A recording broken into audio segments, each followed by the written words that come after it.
परिवर्तन प्रकृति का नियम है, और प्रकृति का परिवर्तन के साथ दूसरा क्या नियम है कि हर चीज क्षणे क्षणे क्षीण होती जाती है, जिसको कहेंगे कि सतो से रजो, रजो से तमो होती जाती है।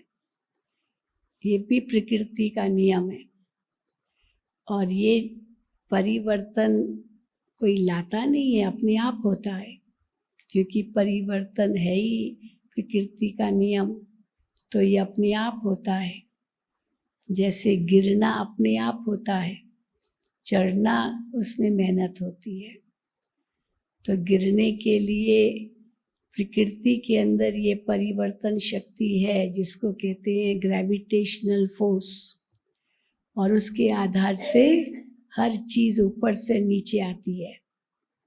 हाँ, उसके लिए विज्ञान में दिखाते हैं, विज्ञान पढ़ते हैं तो बताते हैं कि साइंस का जो फादर था, फादर ऑफ साइंस, न्यूटन उसका नाम था।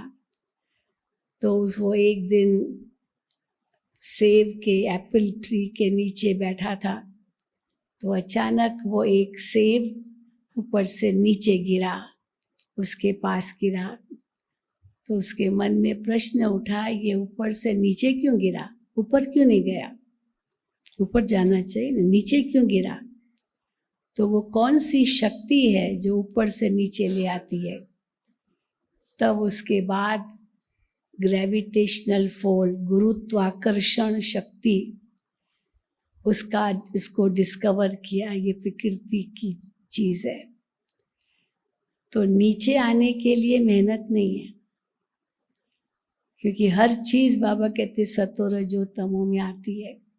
आज भी बाबा ने कहा ना, सतयुग से तुम कैसे नीचे आए, कलयुग अंत तक आए।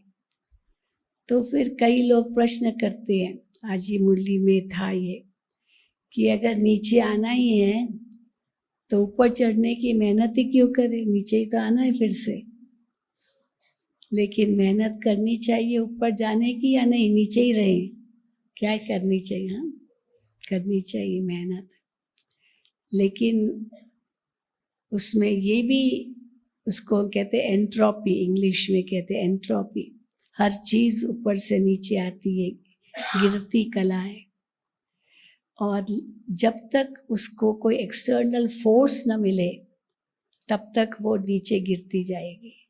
और जैसे ही उसको एक्सटर्नल फोर्स मिला, वो ऊपर चढ़ सकती है, परंतु वो बाहर से शक्ति चाहिए। ऐसे ही नहीं शक्ति आएगी, वो बाहर से शक्ति चाहिए। है उसके अंदर शक्ति, लेकिन उसको एक्सटर्नल फोर्स चाहिए, जिससे वो अंदर की शक्ति को आगे बढ़ाए। जैसे हनुमान के लिए दिखाते ना, कि हनुमान के अंदर बहुत विशेषताएं थी, लेकिन जब तक उसको कोई ये बताए नहीं कि तुम्हारे अंदर ये विशेषता है, तब तक उसको स्मृति में नहीं था। तो जब संजीवनी बूटी लानी थी, तो हनुमान को कहा, अरे हनुमान, तुम तो उड़ भी सकते हो, तुम तो क्या नहीं कर सकते हो, तुम्हारे अंदर उड़ने की शक्ति है। हाँ, पवन पुत्र है, तो पवन माना हवा, तो आप तो उड़ सकते हो, और उड़ करके आप हिमालय में जाओ और संजीवनी बूटी ले आओ। तो उसको याद आया, अरे मैं तो उड़ सकता हूँ। तो जब तक किसने याद नहीं दिलाया था, तब तक उड़ा नहीं। तो इसीलिए तो जब तक हमें कोई स्मृति न दिलाए, तब तक हम नीचे ही जाते रहेंगे। कोई बाहर का फोर्स हमें हमारी शक्ति को जगाए। हाँ, जैसे बैटरी है, तो बैटरी के अंदर भी क्या होता है, बैटरी डिस्चार्ज कैसे होती है, हम लोग साइंस में पढ़ते हैं, मैं भी साइंस की छात्रा रही हूँ। तो बैटरी के अंदर कैसे बैटरी डिस्चार्ज होती है, मोबाइल डिस्चार्ज हो जाता है ना, तो क्योंकि अंदर जो एसिड है, सल्फ्यूरिक एसिड, उसके अंदर पॉजिटिव नेगेटिव ये आयन्स होते हैं। तो धीरे धीरे धीरे वो जो पॉजिटिव आयन्स है, वो नेगेटिव के पास आते जाते हैं, और नेगेटिव के पास आने से उसकी शक्ति कम हो जाती है। फिर उसको जब चार्जर मिलता है और बिजली मिलती है तो क्या होता है, वो वापस उस पॉजिटिव पोल पर आते जाते हैं। वापस वो शक्ति है सब अंदर ही, लेकिन उसको बाहर की शक्ति चाहिए ताकि वो वापस अपने ओरिजिनल स्थान पर आ जाए। अब ये है प्रकृति का नियम। तो अगर इसको हम बेहद रूप में देखें तो वो भी ऐसे ही है। सतयुग में हम कितने ऊंचे थे, 16 कला संपूर्ण थे, संपूर्ण निर्विकारी थे, मर्यादा पुरुषोत्तम, अहिंसा परमो धर्म थे, कितने पूज्य थे। लेकिन क्षणे क्षणे कैसे 16 से 14 कला हुए, 14 से 12, 8, रवि बाबा कहते हैं कोई कला नहीं रही।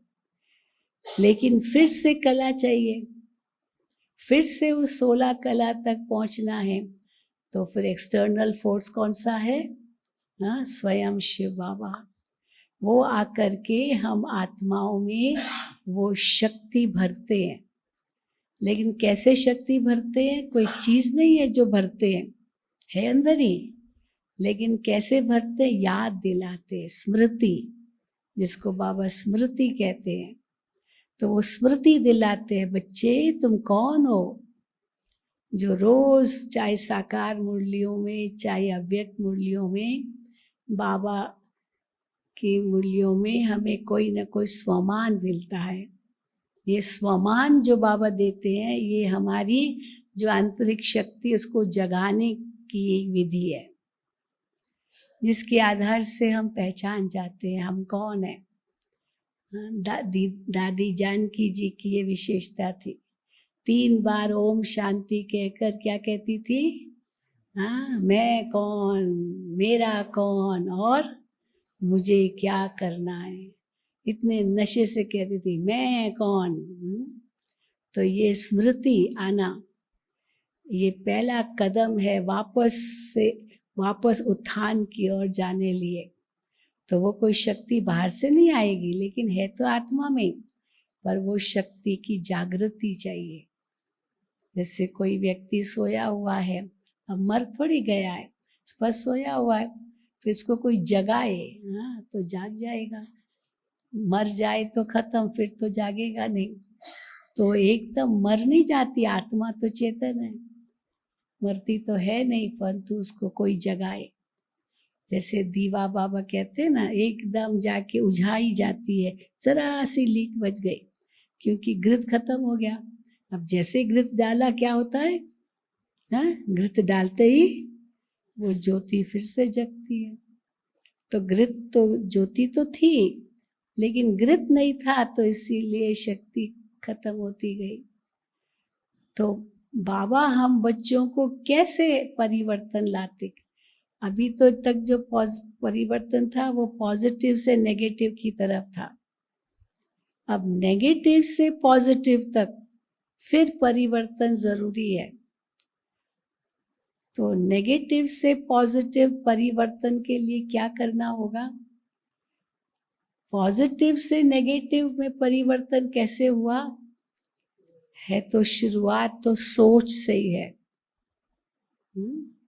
फिजिकली तो अपने आप होता है, वो ग्रेविटेशनल फोर्स है, लेकिन स्पिरिचुअली आध्यात्मिक रीति से सतयुग से त्रेता तक फिर भी चलो भले 14 कला हुआ प्रकृति का स्वरूप, लेकिन आत्मा तो फिर भी सतो तो थी ना, आत्मा तो फिर भी शक्तिशाली थी। कोई दुख नहीं था, कोई अशांति नहीं थी, कोई विकार नहीं थे। लेकिन द्वापुर जैसे हम कहते हैं, तो द्वापुर आया और परिवर्तन हुआ। वो ट्रांजिशनल परिवर्तन एक होता है, इंग्लिश में कहते हैं ट्रांजिशनल परिवर्तन, धीरे धीरे धीरे धीरे। जैसे सुबह से रात होती है, धीरे धीरे धीरे धीरे होती है, पता भी नहीं चलता है सुबह से रात हो गई। लेकिन रात से सुबह होने के लिए ट्रांसफॉर्मेशनल चेंज, क्योंकि सूर्य आता है, सूरज उदय होते ही दिन शुरू होता है। धीरे धीरे नहीं होता है, 24 घंटे नहीं लगते हैं फिर से उस सूर्य मना सुबह होने में बस फटाफट रात से सवेरा हो जाता है। तो आध्यात्मिक परिवर्तन अगर पॉजिटिव से नेगेटिव हुआ द्वापर से, तो कैसे शुरू हुआ? सबसे पहले हमारी सोच से शुरू हुआ। It began with your thoughts परिवर्तन हुआ, सोच। और कौन सी सोच आई जिससे परिवर्तन हुआ? पॉजिटिव से नेगेटिव, पवित्र से अपवित्र हो गए। हाँ, आत्मा अभिमानी स्थिति खत्म। सतयुग त्रेता में आत्मा अभिमानी स्थिति स्वाभाविक थी, परंतु द्वापर युग में सबसे पहले जो परिवर्तन हुआ, हमारे विचारों में परिवर्तन हुआ। जो आत्मा के बजाय खुद को देह देखने लगे। हाँ, सब धर्मों में ये है, पता है, केवल बाबा के ज्ञान की बात नहीं, सब धर्मों में है। आप फर्स्ट टेस्टामेंट देखेंगे क्रिश्चियनिटी में, चाहे इस्लाम में, तो उसमें बताते हैं कि परमात्मा ने, गॉड ने एडम और ईव को रचा, लेकिन एडम और ईव को एक बात बहुत ध्यान पर दी कि वो एक फल है, उसको खाना नहीं है, फॉरबिडन फ्रूट। तो जब तक वो नहीं खाया तब तक वो तो पैराडाइज में थे, मौज कर रहे थे, बहुत सुख था। पर एक दिन शैतान आया, सैटर्न बोलते हैं, वो सैटर्न कहते हैं। तो उसने ईव को कहा कि अरे ये फल तो बहुत मीठा है, आप खाओ, बहुत मीठा है, ये तो भगवान ने ऐसे ही आपको कह दिया, पर ये खाओ, कुछ नहीं होगा। और ईव कहाँ से लाए वो फल? तो पेड़ पर था। तो एडम को कहा कि आप वो फल ले आओ। तो ईव ने एडम को कहा, एडम वो फल लाया और दोनों ने खाया। और जैसे ही खाया तो उनको पता चला, अरे हम तो नग्न हैं, क्योंकि कपड़े तो होते नहीं थे उस समय, वस्त्र तो कोई पहनते नहीं थे, ऐसे बताते। तो जैसे पता चला हम वस्त्रहीन हैं, तो तुरंत काम वासना की शुरुआत हुई। पर कैसे शुरू हुई? सोच से। और जैसे ही काम वासना आई अंदर सोच से और वो कामातुर हो गए, तो फिर बताते कि परमात्मा ने उनको श्राप दिया। ये फर्स्ट टेस्टामेंट में आता है। भगवान ने क्या श्राप दिया कि आपने भगवान की आज्ञा का उल्लंघन किया, आप आज्ञाकारी नहीं बने। अब इसके लिए आपको श्राप देते हैं कि स्त्री को श्राप दिया, ईव को श्राप दिया कि आप 9 मास गर्भ धारण कर बच्चे को कष्ट पा करके बच्चे को जन्म लेगी, क्योंकि विकार से पैदा हुआ। और ईव और एडम को श्राप क्या दिया कि आप उसके लिए खून पसीना एक करके कमाई करेंगे और पत्नी को, बच्चे को खिलाएंगे। तो उसको तो बच्चा पैदा करना है, और वो भी काम वासना से, भोग बल से। और उसको काम दिया कि परिश्रम करके आपको बच्चे के लिए, पत्नी के लिए कमाना है। तो देखो बाबा भी क्या कहते हैं, इस संगम युग पर हम जो कमाई करते हैं वो सतयुग त्रेता तक चलती है, 2 युग चलती है। इसीलिए वहाँ पर सत्कर्मों का फल है, जो संगम पर हम सत्कर्म करते हैं वो फल खाते हैं 2 युग तक। लेकिन जैसे द्वापर युग शुरू होता है, वो सत्कर्म तो मनुष्य भूल ही जाते हैं। सतयुग में अकर्म होते हैं, जिन अकर्मों से सत्कर्म हमारे पूरे होते जाते हैं, पूरे होते जाते हैं ना। तो इसीलिए जैसे द्वापर शुरू हुआ, कर्म में परिवर्तन आ गया, और केवल पाप और पुण्य, ये 2 प्रकार के कर्म ही रह जाते हैं। इसलिए दुनिया में यही शब्द कहते हैं, पाप क्या है, पुण्य क्या है, सत्कर्म क्या है, अकर्म क्या है, तो उनको पता ही नहीं है, क्योंकि 4 प्रकार के कर्म तो है। तो ये पाप क्या है, पुण्य क्या है? तो द्वापर से ये पाप और पुण्य कहना शुरू होता है। क्योंकि कर्म करना पड़ता है। परंतु अधिकतर तो चलो पाप कर्म इतने न भी होंगे, फिर भी पाप तो होते हैं ना, और उसका फिर दुख मिलता है। तन का रोग, मन की अशांति, धन की खींचातानी, संबंधों में अनबन, ये सब शुरू हो जाता है। इसीलिए कहा जाता है 4 प्रकार का सुख और 4 प्रकार का दुख। कोई भी चारों में एक की कमी है तो दुख, और चारों है तो सुख, अंतर है। तो बाबा कहते हैं कि अब हमको वापस परिवर्तन करना है। जो एकदम नीचे पहुंच गए तो वापस परिवर्तन करना है, वापस उस स्थिति तक पहुंचना है। तो कहाँ से शुरू करेंगे? कर्म से शुरू करेंगे, वचन से शुरू करेंगे, या सोच से शुरू करेंगे? सोच से, क्योंकि बीज तो हमारी सोच है ना, इसलिए माइंड। तो भगवान हमारे मन को बदलते हैं। इसीलिए बाबा तन पर इतना ध्यान नहीं देते। आजकल तो दुनिया में जो योग सिखाते हैं तन पर ही ज़्यादा देते हैं। अष्टांग योग कहते हैं, उसमें यम नियम का तो कोई वर्णन ही नहीं करता है। जो मुख्य पहले 2 नियम है, यम और नियम, ये जो नियमों की पालना है, अगर वो किसी को कहो तो वो योग के सीखने के लिए आगे ही नहीं आएगा। लेकिन जब उनको कहते हैं आसन है, प्राणायाम है, बस वो 2 सीखेंगे। अभी योगा डे पर भी क्या हुआ? बस ये आसन और प्राणायाम बस। लेकिन उसके बाद है, आसन प्राणायाम के बाद आता है प्रत्याहार, माना विड्रॉल, शरीर से न्यारा बन जाना, विड्रॉल। विड्रॉल, और फिर उस पे न्यारा बनने के बाद फिर है ध्यान, ध्यान करना, एकाग्रता लाना, और फिर जीवन में धारणाएं, और फिर समाधि। ये 8 अंग है। लेकिन योगा डे पर केवल 2 कोई महत्व देते। जहाँ भी जाओ आसन और प्राणायाम, बस यही सिखाते। बाकी तो 6 तो भूल ही जाते, यम नियम। और यम नियम के अंदर ब्रह्मचर्य पालन और शुद्ध शाकाहार भोजन, सत्संग, ये जो भी हम बताते हैं ना, वो सब यम नियम में आता है। तो वो तो सबसे पहले है। और वैसे भी कई कहते हैं ना, अगर शरीर तंदुरुस्त होगा तो मन शक्तिशाली बनेगा। पर बाबा कहते नहीं।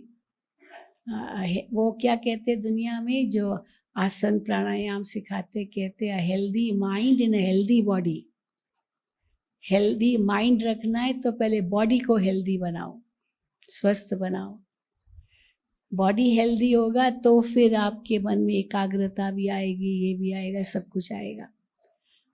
लेकिन बाबा क्या कहते हैं, क्योंकि विज्ञान इसको नहीं मानता है healthy mind in healthy body, ये तो प्राणायाम सिखाने वालों ने कहा। विज्ञान क्या मानता है कि 80% से भी अधिक जो शरीर के रोग है वो मानसिक है, वो मन से शुरू होते हैं। जो शरीर के भी रोग है ना, वो मन के कारण है। आज जितनी मानसिक बीमारियां हैं ना दुनिया में, शारीरिक बीमारियां भी नहीं होगी, मानसिक। चिंता, भय, अभी डिप्रेशन की बीमारी बढ़ती जा रही। शुरुआत तो मन से ही होती है ना, और फिर उसका असर तन पर आता है। तो इसीलिए पहले किसको ठीक करना है, तन को या मन को? मन को ठीक करना है। तो 80% बीमारियां आप आएगी नहीं, क्योंकि मन को ठीक किया। तो इसीलिए बाबा ने आते ही जो हमें ज्ञान दिया, जो बाबा कहते हैं मैं तुमको स्वदर्शन चक्रधारी बनाता हूँ, ये स्वदर्शन चक्र का ज्ञान दिया। तुम क्या थे, क्या बन गए, अब फिर से वही बनना है, और फिर से वही बनना है। कोई नया नहीं काम है, नई बात नहीं कर रहे हो। इसीलिए और कैसे परिवर्तन करना है, सोच में परिवर्तन में क्या लाना है, सबसे पहले आत्मा का ज्ञान बाबा ने दिया, आत्मा का ज्ञान। और जैसे ही आत्मा का ज्ञान मिला, हमारी सोच में परिवर्तन आ गया। जो बाबा ने कहा ना, आत्मा देखो, हर एक के मस्तक पर चमकता हुआ आत्मा देखो। ये इतना बड़ा सोच में परिवर्तन लाता है, क्योंकि देह अभिमान के कारण हम देह को ही देखते आए। और बाबा क्या कहते हैं, देह को देखो ही नहीं, बस अगर देखो तो हर एक के मस्तक पर, भ्रिकुटी पर आत्मा चमक रही है, बस वही देखो। बाबा तो वही देखते हैं ना हम बच्चों में, बाबा तो वही देखते हैं। तो हमें भी यही कहते हैं कि सबके मस्तक पर देखो। और देखो बाबा क्या कहते हैं, अगर नीचे देखेंगे ना, मस्तक के नीचे, तो फिर तो सारी बहुत इतनी बड़ी दुनिया है, क्योंकि हर एक का अलग अलग है शरीर, हर एक का अलग अलग शरीर है।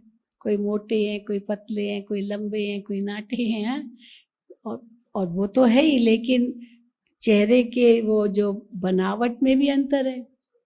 आप एशिया में जाइए, जहाँ चाइनीज लोग ज़्यादा था, उनकी आंखें कैसे होती है, बादाम जैसी। और भारत में आंखें कैसे होती है, इतनी बड़ी बड़ी, वो बादामी जैसे, वो बड़ी आंख कर ही नहीं सकते हैं ना चाइनीज लोग, ये जापानीज लोग, आप देखो ऐसे ऐसे ही देखते हैं कई। तो उनकी आंखें बोलते हैं बादामी आंखें, बादाम जैसे ना, बादाम वैसे। तो आंखों में कितना अंतर, शेप में अंतर। फिर नाक देखो, कईयों के मोटे मोटे नाक होते हैं कईयों के जितने पतले पतले होते हैं, तो होता है।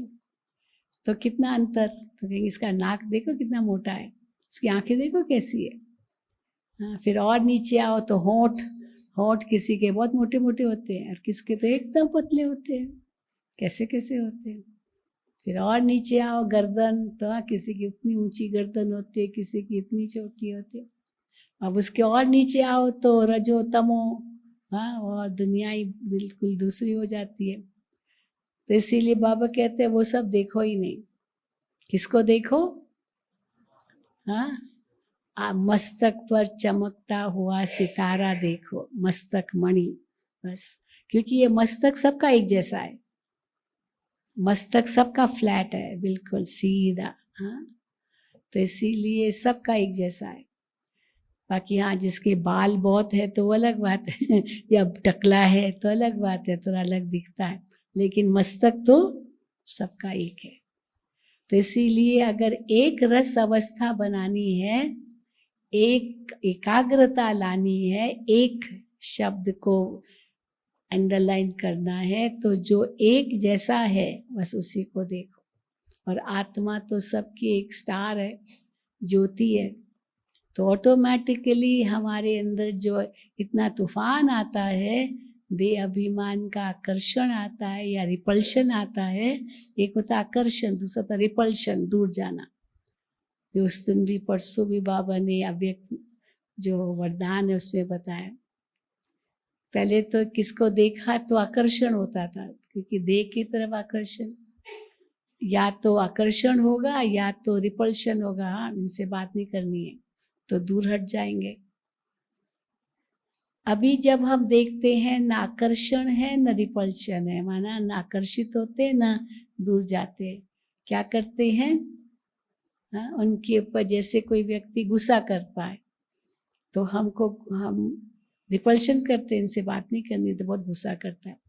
लेकिन बाबा क्या कहते हैं, उनसे नफरत नहीं करनी है, लेकिन उस दिन वरदान में बाबा ने क्या कहा, दया आनी चाहिए, रहम करना है।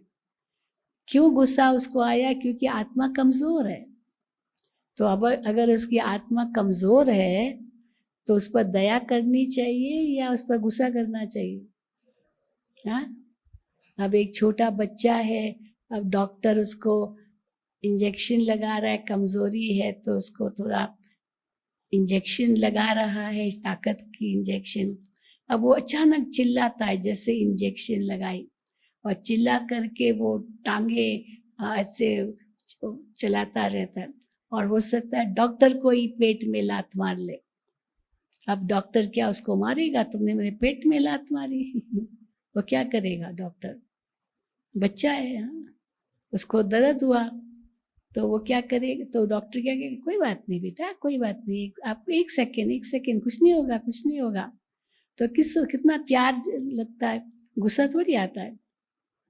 पर हमको किसी ने कुछ कह दिया तो हाँ, क्या समझता है अपने आप को, गुस्सा आया। तो बाबा ने क्या कहा, दया आए, क्योंकि वो कमजोर है। दया आए और रहम आए कि हम तो आत्मा शक्तिशाली है, इसको शक्तिशाली बनाना है। अब कोई पागल व्यक्ति रास्ते पर चल रहा है और आप वहां से गुजर रहे, आपको कहेगा ए क्या क्या, गाली देगा, तो आप भी गाली देंगे क्या? आपको क्या लगेगा, बेचारा पागल है। पागल होते रास्ते में घूमते रहते, शराब पिए हुए, पता नहीं क्या क्या। तो आपको दया आएगी या गुस्सा आता है? दया आती, क्योंकि आप गुस्सा करेंगे तो आप पर पता नहीं क्या कर देगा। दया आती। जानवरों पर भी हम देखते हैं, हाँ, बहुत उनको प्यार चाहिए, दया चाहिए। वो सांप भी आपको कुछ नहीं करेगा अगर आप कुछ नहीं करेंगे तो, पर आपने अगर किया तो वो तो अपनी आत्मरक्षा के लिए बहुत कुछ कर सकता है। पर जब तक आपने कुछ नहीं किया तब तक वो भी कुछ नहीं करेगा। या हमारे बंदर आते ना, ये बंदर आते हैं। अब वो बंदर को आप देखते रहो देखते रहो देखते रहो, कुछ नहीं करेगा। पर जैसे ही आपने उसको किया, वो बहनों को भी ऊपर तो झपटता है, भाइयों से डरता है। लेकिन बहनों को तो एकदम से ऐसे दांत दिखाएगा, ऐसे आंख दिखाएगा, बात मत पूछो। अनुभव है ना, यहाँ के बंदरों का अनुभव है। आप कुछ नहीं करो तो वो भी कुछ नहीं करेंगे, बहुत सीधे साधे हैं। यहाँ के बंदर बहुत शांत है। हाँ, यूपी में जाओ या कहाँ पता नहीं, उड़ीसा में भी बहुत बंदर है। मुझे याद है पुरी में मैं गई थी, तो हम रात को गए थे, तो कहा वहाँ तो मंदिर खुला है, आप कभी भी जा सकते हैं। तो हमने देखा वो पुरी का जो मंदिर जगन्नाथपुरी, वो बंदर लाल मुंह वाले बंदर, इतने बंदर थे, इतने बंदर थे। रात को सब सोए हुए थे और सब एक दो के कंधे पर सिर रख करके सोए हुए थे। तो बड़ा अच्छा लग रहा था। वो इतने सारे बंदर बंदर चारों ओर घूमते रहते हैं। तो परंतु वो लाल मुंह वाले कहते बड़े खतरनाक होते हैं। यूपी में जाओ, वो आपको छोड़ेंगे नहीं, वो आपने पकड़ लेगा अगर आपको, तो आपका सब कुछ छीन लेंगे।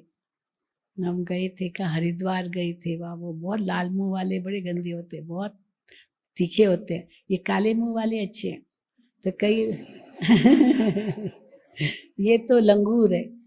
तो कई लोग आते हैं ना यहाँ, वो रास्ते में तो बंदरों को देखते हैं, तो वो कहते हैं ना, आप लोग ब्रह्मा कुमारी या माउंट आबू में इतनी तपस्या करते हो, इतनी शांत रहती हो, तो इसलिए बंदर भी यहाँ शांत रहते हैं। बंदर भी देखो बैठे रहते हैं, देखते हैं ना, जब आप ऊपर आते हो नीचे जाते हो, शांत रहते हैं। लेकिन कहने का भाव है कि देखो, हाँ, बाबा आकर के हमारी सोच में परिवर्तन करते हैं। और जैसे ही ये परिवर्तन किया कि आप एक आत्मा हो और सबको आत्मा देखो, और केवल आत्मा देखो नहीं, आत्मा शांत स्वरूप है। मेरा स्वधर्म तो शांति है, पर आपका स्वधर्म भी शांति है, तो दया आती है, रहम आता है। क्योंकि गुस्सा है माना अशांत है, वो आत्मा बहुत कमजोर है। अगर वो शक्तिशाली होती तो गुस्सा नहीं करती, पर गुस्सा करती है अपनी आत्मरक्षा के लिए। अगर हम देखें तो जो झूठा व्यक्ति होगा उसको गुस्सा आएगा, जो सच्चा व्यक्ति उसको गुस्सा नहीं आएगा। क्या भाई देख लो, हम नहीं है, देखो आप, हमने तो कुछ नहीं किया। और जो झूठा होगा ना उसको गुस्सा आएगा। बिल्कुल ऐसा होता है। ये सीआईडी ऐसे ही तो पकड़ते हैं, ऐसे ही पकड़ते। अभी फ्रांस में कितना बड़ा हंगामा हो गया। अभी मोदी जी वहाँ है फ्रांस में, तो बताते हैं कि वहाँ पर मुसलमानों को पनाह दी गई। ये कहाँ से आए थे, उनको पनाह दी। अब फ्रांस ने पनाह दी, काले लोग होते ना वहाँ, तो वो पनाह उनको तो दी। अभी अचानक क्या है, वो पुलिस ने देखा कि एक व्यक्ति काला, तो वो उसको रोका, वो रुका नहीं और वो भागा। तो जैसे वो भागा तो उसको बंदूक चलाई, वो वही मर गया। तो जैसे मर गया, वो बाप रे, सारे काले लोग, वो जिन्हों शरण दिया फ्रांस ने, वो काले लोगों ने इतनी धमाल मचा दी सारे फ्रांस में, जो बात मत पूछो। क्योंकि वो हमारे जैसे काले को क्यों मारा? लेकिन जरूर वो कुछ होगा तभी तो भागा। भागा क्यों? भागना नहीं चाहिए, भाई नहीं है ठीक है ले लो ना, देखो। अब रास्ते पर आपको पुलिस रोकती है, अभी आपका अगर स्पीड ज़्यादा है तो चलो फाइन भरना है, हेलमेट नहीं है, बेल्ट नहीं है, आपको पकड़ा तो आपको देना पड़ेगा। पर आपको पड़ा हुआ है, सब कुछ है, बिल्कुल ठीक है, कागज़ सब ठीक है, चलो पूछ भी लेगा, आप कोई लड़ेंगे थोड़ी उससे, क्या करेंगे, भाई देखो है सब है, कुछ ऐसी बात ही नहीं, क्योंकि अंदर में सच्चाई है। तो गुस्सा भी तब आता है जब अंदर में कोई खोट है, और वो खोट क्या है, या तो है जरूर गलती पर वो छिपाने लिए दिखाते कि हम ठीक है, या तो अहंकार है, कोई ना कोई विकार जरूर है। और ये सारे विकार एकदम जुड़े हुए, ये सब जुड़े हुए, एक है तो दूसरे भी आ ही जाएंगे। इसीलिए ऐसे नहीं एक है तो दूसरा नहीं होगा। इसीलिए बाबा हमें क्या कहते हैं, ऐसे नहीं एक एक विकार को जीतो, चलो पहले काम को जीतो, फिर क्रोध को जीतो, फिर लोभ को जीतो, फिर मोह को जीतो, नहीं। अगर जीतना है तो सब एक साथ जीतने पड़ेंगे, एक साथ, अलग अलग नहीं जीते जा सकते, क्योंकि एक को जीता फिर आ जाएगा, फिर वो चार तो बैठे ही हैं, फिर वो एक पांचवें को ही बुला लेंगे वापस। जैसे रावण के लिए दिखाते हैं ना, एक सिर को काटा तो वो वापस आ गया। तब विभीषण ने क्या कहा कि हे राम, श्री राम, ये ऐसे नहीं मरेगा रावण। कैसे मरेगा, कैसे मरेगा रावण, उसकी नाभि में मारो, नाभि। तो परिवर्तन कैसे आएगा, वो शुरुआत कहाँ से करनी है। बाबा कई बार मुरलियों में कहते हैं, चेकिंग हम अपनी करते हैं, मेरे अंदर ये कमज़ोरी है, मेरे अंदर ये कमी है, मेरे अंदर ये खामी है। ये तीन चीज़ें, कमी, कमज़ोरी और खामी। अगर कमी है तो भरना है, भाई ये कमी है तो ये भरनी है। तो कोई कमज़ोरी है तो उसको, हाँ, उसको अंदर में शक्ति देनी है। कमज़ोरी है तो कमज़ोर व्यक्ति को तो शक्ति देनी है, कमी है तो भरनी है। और कोई खामी है, माना कोई त्रुटि है, तो वो तो निकालनी है। तो कुछ निकालना है, कुछ भरना है, कुछ जमा करना है। तो इसीलिए बाबा कहते हैं उसके लिए क्या करना होगा, पहले अपनी सोच को बदलना होगा खाली। और उस सोच में भी चेकिंग केवल नहीं, बाबा कहते हैं चेकिंग के साथ change, check and change, check and change. अब खाली चेकिंग कर ली, मेरे अंदर ये कमी है, मेरे अंदर ये कमी है, मेरे अंदर ये कमज़ोरी है, ऐसे चलो चेकिंग तो कर ली, और चेंज कैसे होगा। तो परिवर्तन करने की क्या विधि है, चेंज कैसे होगा। अगर कोई बहुत व्यक्ति अशांत है, अब उसको शांति देनी है, उसको कैसे हम शांति देंगे, क्या कहेंगे उसको। ये नहीं कहेंगे तुम अशांत नहीं हो, तुम अशांत नहीं हो, नहीं, क्या कहेंगे उसका ऑपोजिट, तुम कौन हो, एक शांत स्वरूप आत्मा। हम जो कमेंट्री कराते हैं ना, कमेंट्री में ये थोड़ी है मैं दे नहीं हूँ, मैं ये नहीं हूँ, मैं वो नहीं हूँ, ये नहीं हूँ, मैं ये नहीं हूँ, नहीं हूँ, नहीं हूँ, ऐसे से इससे परिवर्तन नहीं आएगा। पर मैं क्या हूँ वो कहने से परिवर्तन आएगा। मैं अशांत स्वरूप नहीं हूँ, अगर ये कहा तो पहले अशांत तो होंगे ही अशांत स्वरूप नहीं हूँ माना अशांति को पहले याद किया ना। तो हमें अशांति को थोड़ी याद करना है, हमें तो किसको याद करना है, शांति को याद करना है ना। एक चुटकुला बताते हैं, तो कहते हैं एक व्यक्ति था, भगत था, वो अपने गुरु के पास गया, तो गुरु को कहता है, गुरु जी मेरे अंदर मेरा मन बहुत भटकता है, मेरा मन बहुत भटकता है, मैं क्या करूं, मेरा मन शांति नहीं रहता है। तो गुरु ने उनको मंत्र दिया, अच्छा जब आपका मन भटके ना उस समय ये मंत्र जाप करना, लेकिन बोल दिया, लेकिन जब ये मंत्र आप जाप करो, ये मंत्र तब काम करेगा जब आपको बंदर याद नहीं आना चाहिए। समझ गए ना, बंदर याद नहीं आना चाहिए। अगर बंदर याद आ गया ना उस समय, तो ये मंत्र काम नहीं करेगा। आपका मन भटकता ही रहेगा। अब उसने अंदर मंत्र तो जाप किया, बंदर याद नहीं आना है, बंदर याद नहीं आना, तो क्या होगा? है क्या होगा भाई? सबसे पहले बंदर ही याद आएगा। अब बंदर याद आ गया तो कहाँ पर मन लगा? ना वो मंत्र में भी कोई मन नहीं लगा। याद नहीं करना ऐसे नहीं कहना। बच्चे को भी कहो ना, बेटा ये नहीं करना, हो कहेगा करूँगा। हाँ, क्योंकि क्यों मना कर रहे हैं? क्यों मना कर रहे हैं? क्या है उसमें? बच्चे वहां नहीं जाना है, क्यों नहीं जाना है? क्यों मना कर रहे हैं? बच्चे से भी चलो कोई ब्लेड है हाथ में या कुछ ऐसा चाकू है, अब उसको कहते हैं ये चाकू लाओ, ये चाकू लाओ, क्यों लाओ, क्यों दूं? वो कहेगा क्यों दूं? आप कहेंगे ये लगेगा, लगे, उसको तो नहीं लग रहा है, वो तो पकड़ के रखा है। केवल ऐसे कैसे ये अच्छा नहीं है, अच्छा नहीं है ऐसे कहने से वो दे नहीं देगा। पर उसकी जगह क्या करो, कुछ उसको अच्छा दो और कहो देखो ये उससे और अच्छा है, या ये उससे और अच्छा है, ये चीज छीछी है, पर ये छीछी कहने से वो देगा नहीं। आप उनसे और अच्छी चीज दो। वो अच्छी चीज जैसे दिखाएंगे और उसके गुण बताएंगे, उसकी विशेषता बताएंगे, तो जो उसके हाथ में है वो क्या करेगा? अपने आप देगा, अपने आप देगा। आपको मांगने की भी जरूरत नहीं, क्योंकि वो अच्छी चीज देख रहा है ना।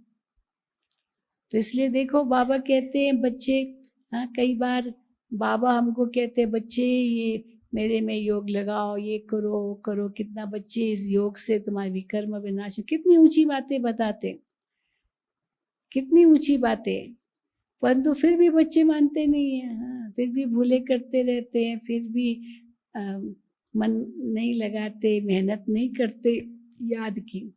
तो फिर बाबा कहते अच्छा अगर बाबा को याद नहीं कर सकते हो तो फिर स्वर्ग को याद करो। बाबा हमको स्वर्ग का वर्षा दे रहे हैं, प्राप्तियों को याद करो। तो जैसे प्राप्तियों को याद करेंगे, अपने आप प्राप्तियां कराने वाला कौन है वो याद आएगा। तो इसीलिए बाबा कहते हैं चेक एंड चेंज। चेक किया कि ये मेरी अंदर कमजोरी है, मेरे अंदर सहनशीलता नहीं है, सहन शक्ति नहीं है। क्योंकि अगर सहन शक्ति होगी ना तो मैं सबको रिस्पेक्ट दूंगी, सबको रिस्पेक्ट। परंतु सहन शक्ति नहीं है तो हम सबको गुस्सा भी कर देंगे, सहन शक्ति तो है नहीं। तो सबको अगर मुझे रिस्पेक्ट देना है तो उसके लिए सहन शक्ति बहुत जरूरी है। जो बाबा कहते हैं रिस्पेक्ट दो, रिस्पेक्ट लो, सम्मान दो, सम्मान लो। पर वो कैसे हम सम्मान दें, कैसे हम अपने अंदर सम्मान रखें अपने लिए, उसके लिए हमारी सोच बहुत ऊंची चाहिए। कई कहते हैं बहन जी मेरे अंदर सहन शक्ति है ही नहीं, तुरंत गुस्सा आ जाता है। तो बाबा कहते उस समय अपनी सोच को बदलो, यही चेक एंड चेंज। अगर मेरी अंदर सहन शक्ति नहीं है तो क्या विचार मन में लाएं जो सहन शक्ति आए और गुस्सा ना आए। सबसे पहले यही सोचो। हाँ, कई प्रकार की सोच है, जैसे होम्योपैथी में डोज देते ना, ये जितना है बस इतना डोज लेना है, तो डोज देते हैं होम्योपैथिक पिल्स में। तो इसीलिए बाबा कहते हैं ये भी एक डोज है। सबसे पहला डोज हल्का डोज होता है। वो हल्का डोज कौन सा है? सहन शक्ति लाने के लिए। कोई बात नहीं, हर एक आत्मा का अपना अपना पार्ट है। इनका ये पार्ट है, इनका ये पार्ट है। अब ये पार्ट है तो जरूर यही पार्ट बजाएगा ना, इसका पार्ट है ड्रामा में। अब फिल्म देखने जाते, कोई का विलियन का पार्ट है, कोई का कॉमेडियन का पार्ट है। ये क्यों ऐसे करता है ऐसे थोड़ी कहेंगे, इसका पार्ट है। अब वो पार्ट बजा रहा है ड्रामा में, सब एक्टर्स का अपना अपना पार्ट है, इसका ये पार्ट है। परंतु फिर भी वो सहन शक्ति नहीं आती है, गुस्सा आ जाता है, तो उस समय क्या सोचो, अब थोड़ा उनसे हायर डोज। उस समय क्या सोचो, कोई मेरा हिसाब किताब होगा इसका किसी जन्म, क्या वो चुकतू हो गया, ऐसे सोच सकते? क्यों किया, ऐसे आएगा या क्या आएगा? किसी जन्म का हिसाब किताब था। हमारी सोच ही बदल जाती है। ज्ञान है ना हमें।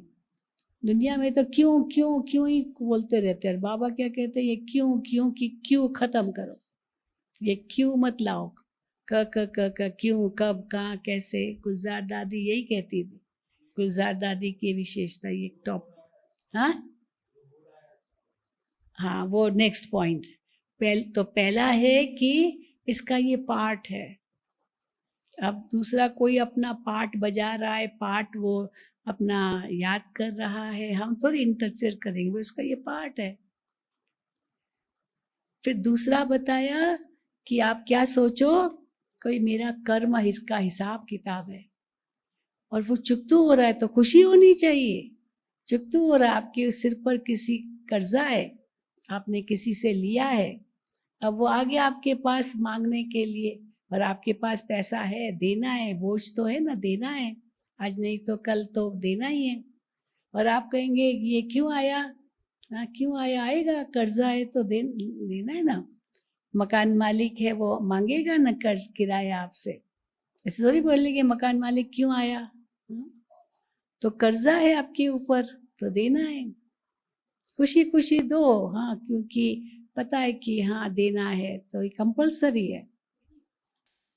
तो दूसरा डोज है थोड़ा उनसे हायर डोज कि मेरा हिसाब किताब चुकतू हो रहा है।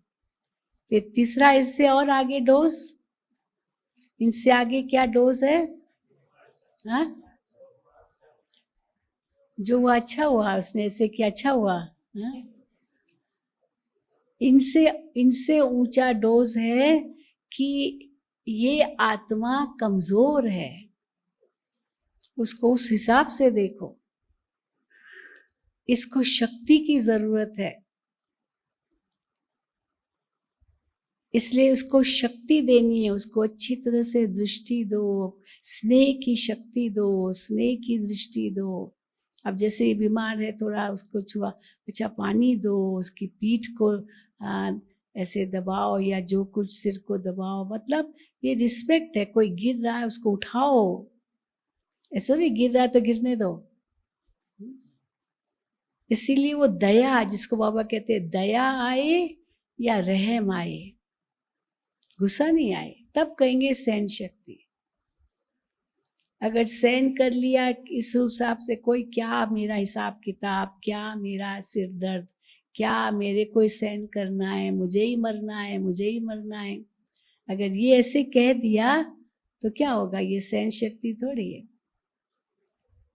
सहन शक्ति नहीं होती है, इसीलिए या तो गुस्सा आता है या तो रोना आता है, ये दोनों बातें आती।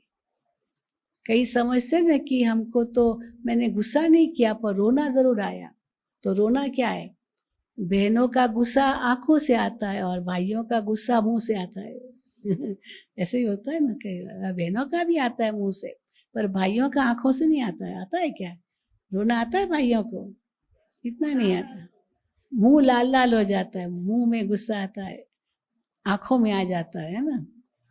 खैर, तो इसको कहते हैं सहन शक्ति। ऐसे नहीं चलो सामने तो हमने जवाब नहीं दिया, मैंने सहन कर लिया, लेकिन कमरे में जा कर के वो तकिया सिर पर रख करके अंदर ही अंदर रोया, ये थोड़ी सहन शक्ति है। सहन शक्ति बाबा क्या कहते हैं, एक कान से चलो सुना, अभी दूसरे कान से निकाल दिया।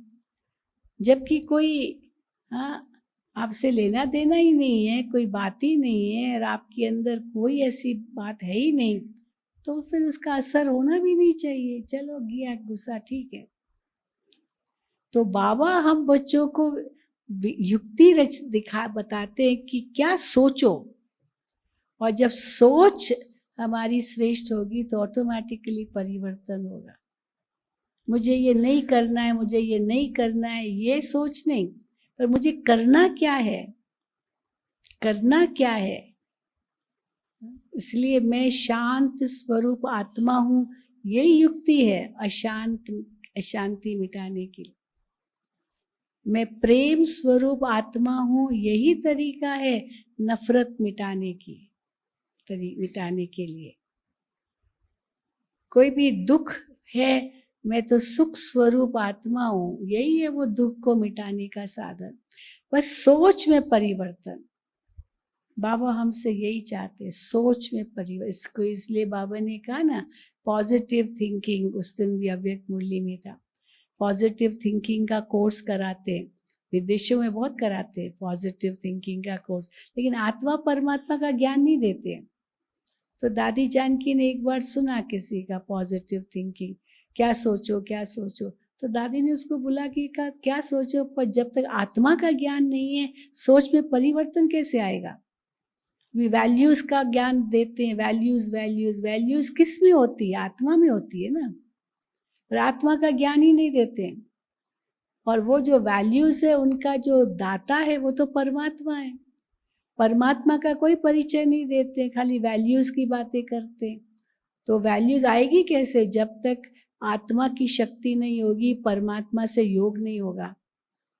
आत्मा की शक्ति होगी तो चलो अंदर से जागृति आएगी ना, कहाँ से आएगी वैल्यूज। वैल्यूज कोई चीज थोड़ी है जो आपको कोई दे देगा, आपको अपने अंदर से जगानी है, वो वैल्यूज है आपके अंदर। तो मेरे अंदर प्रेम है, मेरे अंदर शांति है, लेकिन उस शांति के स्रोत के साथ मेरा कनेक्शन हो और मैं स्वयं वो स्वरूप हूँ, तो एक सेकंड में शांति का अनुभव होता। इसीलिए हम क्या बताते, शांति का अनुभव कैसे करना है। अगर शांति है तो अभी है, अभी नहीं है तो कभी नहीं है। एक सोच की दूरी पर है बस शांति, जिसको बाबा कहते हैं मैं आत्मा शांत स्वरूप, मैं शांति के सागर शिव बाबा की संतान, मैं शांति धाम का वासी। हम यही सिखाते हैं ना। तो ये बाबा कहते हैं दूसरों के लिए क्या पॉजिटिव थिंकिंग कोर्स, खुद के लिए नहीं है क्या। तो सोच में परिवर्तन जैसे ही लाया तो हमारी वाणी में कर्म में ऑटोमेटिकली आएगा। कमजोरी अपने आप खत्म होती जाएगी, बढ़ती जाएगी। और बाबा ने और भी बहुत सुंदर युक्ति बताई, जैसे ही कोई नेगेटिव विचार मन में आए ना, उसी समय कहो नहीं।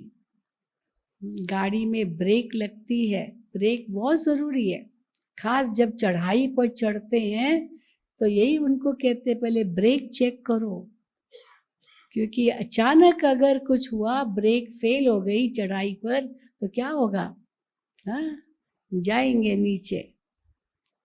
इसीलिए ब्रेक को मजबूत करो। और ब्रेक हमारी कौन सी है, ड्रामा, ये हमारी ब्रेक है।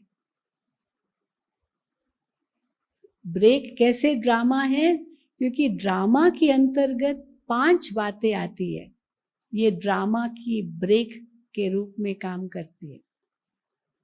पहला, ड्रामा में जो कुछ होता है ये नथिंग न्यू, ये कुछ भी नया नहीं है। इसीलिए आश्चर्य की तो बात ही नहीं है। हम लोगों को आश्चर्य था, अरे ऐसे कैसे हो गया, ये क्या हो गया, आश्चर्य खाते हैं। और कोई भी बात में आश्चर्य बाबा कहते कभी नहीं खाना चाहिए, क्योंकि साक्षी दृष्टा रहना है माना आश्चर्य नहीं ना। जो आश्चर्य खाएगा माना साक्षी दृष्टा कहाँ है। कुछ भी हो पर आश्चर्य खाया माना साक्षी नहीं है, उसका प्रभाव पड़ गया। इसलिए कुछ भी नया नहीं है। एक सेकंड में सोच पे परिवर्तन आ गया तो आश्चर्य खत्म। दूसरा, जो कुछ हुआ उसमें कोई कल्याण है। कल्याण अगर है ये समझा तो क्या होगा, अंदर में जो उसका दुख आता है ना वो नहीं आएगा, क्योंकि कल्याणकारी है। हमें इस समय पता नहीं चलता है, लेकिन अवश्य कोई ना कोई कल्याण होगा। इसीलिए कहा जो हुआ अच्छा हुआ, जो हो रहा है अच्छा हो रहा है, जो होगा और भी अच्छा होगा। हिसाब किताब चुकतू हो गया, इसलिए कल्याणकारी है ना। तो पहला है नथिंग न्यू, तो कोई आश्चर्य भी नहीं होगा, कोई प्रश्न भी नहीं उठेगा। क्यों प्रश्न भी तब उठता है जब कोई नई बात है, तो आश्चर्य भी नहीं होगा। फिर कोई कल्याण है तो कोई दुख भी नहीं होगा। कल्याण है तो अंदर में डर भी नहीं लगेगा, हाय पता नहीं क्या होगा क्या होगा। नहीं, कल्याण है, जो होगा कल्याणकारी होगा। तो न दुख होगा, न डर होगा, न आश्चर्य होगा, न कोई प्रश्न उठेगा, और आगे क्या होगा उसकी चिंता भी नहीं होगी। जो होगा अच्छा ही होगा ना, कल्याणकारी है, अच्छा ही होगा। इसलिए ड्रामा की 5 बातें सदा याद रखो। पहले नथिंग न्यू, दूसरा सब कुछ कल्याणकारी है, तीसरा सब कुछ एक्यूरेट है, यही सही है, ऐसा ही होना चाहिए था, यही सही है, यही सही रूप है। अब यही सही रूप है तो ये ऐसे नहीं होना चाहिए था, ऐसे होना चाहिए था, ये नहीं करना चाहिए था, ये करना चाहिए था, ये भी तो प्रश्न नहीं। ऐसे नहीं होना चाहिए, ये भी नहीं सोच चलेगा। ऐसे नहीं होना चाहिए, जैसे कि हम ड्रामा से ज्यादा होशियार है, ड्रामा को पता है ना क्या होना चाहिए। तो ये 3 बातें हैं, और इसके आधार से 5 बातों में आप फ्री रहेंगे। ये 3 बातें ड्रामा की, एक नथिंग न्यू, दूसरा सब कुछ कल्याणकारी, तीसरा सब कुछ एक्यूरेट, सब सही है, everything is right, nothing is wrong. ये 30 से क्या होगा, 5 बातें आपके जीवन में कभी नहीं आएगी। पहला, कोई प्रश्न नहीं उठेगा किसी भी बात में। दूसरा, कोई भी आश्चर्य नहीं होगा किसी भी बात में। और तीसरा, कोई दुख नहीं होगा किसी भी बात में। चौथा, कोई डर नहीं लगेगा किसी भी बात में, हाय क्या होगा नहीं। और 5वां, कोई चिंता भी नहीं होगी, क्या होगा, अच्छा होगा। तो न प्रश्न, न आश्चर्य, न दुख, न डर, न चिंता, इन 5 ही बातों से आप मुक्त हो जाएंगे। तो ये है अपने जीवन में परिवर्तन लाने की विधि। कहाँ से शुरू करेंगे? सोच से, और उससे देखो सारी बातें आ जाएगी। हमारी भावना बदल जाएगी, हमारी वृत्ति बदल जाएगी, हमारी दृष्टि बदल जाएगी, हमारे बोल बदल जाएंगे, हमारे कर्म बदल जाएंगे, हमारा व्यवहार बदल जाएगा, हमारा जीवन ही बदल जाएगा। जिसको बाबा ने कहा ना उस दिन अव्यक्त मुरली में, राजयोग के ही है सहन शक्ति, तो खड़े ही मत रहो ना, चले जाओ वहां से। ये तो आप, उसने 2 का, आपने 4 का, उसने 8 का, तो शुरू हो जाएगा शांति। तो हमारे अंदर ये परिवर्तन शक्ति आए, तब हम कहें कि हमने ये ब्राह्मण जीवन सफल किया, हमारी प्रारब्ध बहुत बनी है, भाग्य बहुत बनाया है, पुण्य बहुत कमाया है ना। क्या कहेंगे? अभी भी अगर शरीर छूट जाए तो क्या कहेंगे? बाबा से कई पूछते ना, बाबा शरीर छूट जाए तो बाबा बता देंगे कैसी स्थिति है, उस अनुसार प्राप्ति है। तो हर एक सोचे। मम्मा यही कहती थी, मम्मा से किसी ने पूछा ना, मम्मा हम क्या पुरुषार्थ करें, तो मम्मा ने यही कहा, हर घड़ी समझो मेरी अंतिम घड़ी है। तो क्या होगा? हाँ, छोड़ो, बस सदा छोड़ो तो छूटो, झंझटों से, परेशानियों से, दुखों से, अशांति से। आनंद ही आनंद है। एक ड्रामा किसने बनाया था, आनंद ही आनंद, परमानंद। तो सदा ही क्या रहेंगे बहने, बताओ? हाँ, सदा ही परमानंद में, आनंद ही आनंद। फिर आनंद के साथ देखो, जितने भी साधु संत महात्मा, सबके शब्द जो नाम होते हैं आनंद में समाप्त होते हैं, आनंद के साथ जुड़े हुए हैं। सच्चिदानंद, धर्मानंद, प्रेमानंद, विवेकानंद, दयानंद, हाँ आनंद। क्योंकि आनंद की स्थिति में ये वो तब आएगी जब ये सब बातें होगी। चलो, ओम शांति, ओम शांति, ओम शांति।